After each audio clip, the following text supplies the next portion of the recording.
And unfortunately, we saw a provision get slipped into the transportation budget at the last minute that will have a really harmful impact on students in Ohio and on the right to vote in Ohio. That provision would require within 30 days of registering to vote in Ohio, if you have an out-of-state driver's license, you have to surrender that and get an Ohio driver's license, and you have to retitle your vehicle to be titled in Ohio. Those items cost at least $75, if not more, if you need somebody underlying documentation.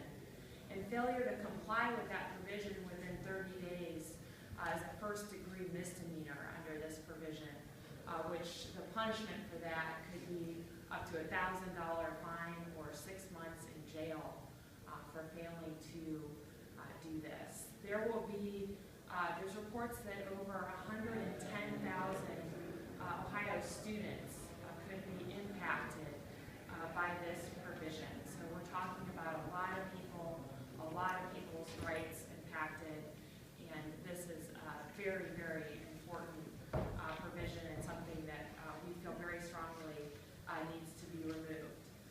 We have students here today to tell their story. I know when I was a college student, I went to college out of state in Connecticut, and I registered to vote in Connecticut, where I spent the majority of my time while I was in college, and I voted in Connecticut.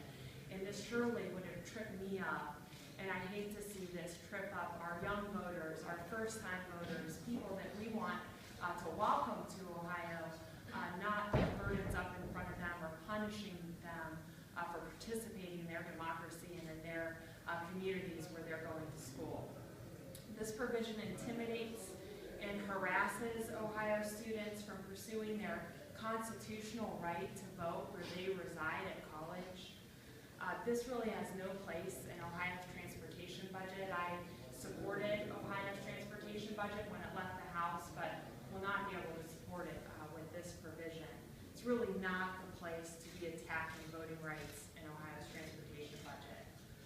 If Ohio goes through with this provision in the budget, will be in violation of the Voting Rights Act and the National Voter Registration Act, which prevent intimidation and harassment of voters, and I would expect a lawsuit to be filed soon after this got signed into law.